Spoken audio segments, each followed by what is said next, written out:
Hello mes stratèges, ici votre Marthe Ndale. Alors ce matin, je reviens avec une pépite, SPO, santé physique optimale en 222 conseils logiques. Ça parle, n'est-ce pas? Alors, j'ai tenu à inviter le biothérapeute Monsieur Sade, auteur de l'ouvrage, pour qu'ensemble nous puissions monter. Restez scotchés parce que ça va envoyer.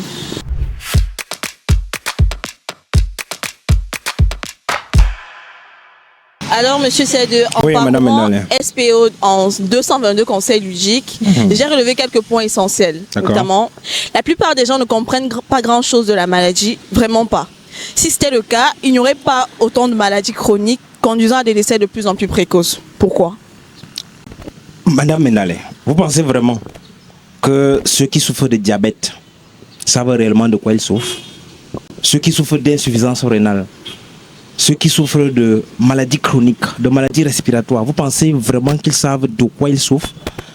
Est-ce que vous pensez qu'ils sont conscients des conditions qui ont fait en sorte que ces maladies-là surviennent? Quand vous voyez comment est-ce que les auto-écoles se multiplient de façon vertigineuse, c'est parce qu'ils veulent résoudre un problème qui est concret, qui est précis. C'est que de plus en plus, les gens ne veulent plus être victimes d'accidents. Parce que l'auto-école, en réalité, on y va pourquoi? C'est pour non seulement se protéger en tant qu'usager de la route, c'est pour protéger aussi les autres usagers de la route. Et quelque part aussi, c'est pour protéger le véhicule qu'on a acheté.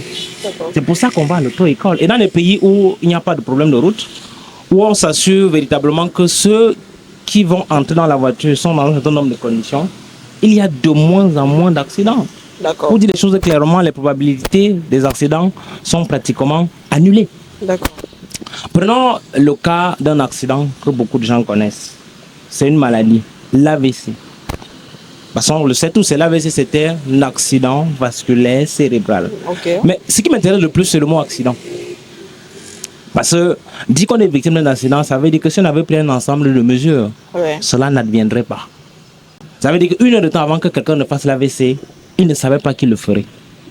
C'est parce qu'en réalité, il n'est pas conscient que l'AVC n'arrive pas par hasard. Et qu'il y a un ensemble de mesures qu'il doit prendre pour que cet AVC-là ne survienne pas. Moi, j'ai parcouru les statistiques de l'OMS de 2023. 6,6 millions de personnes dans le monde sont décédées de suite d'un AVC.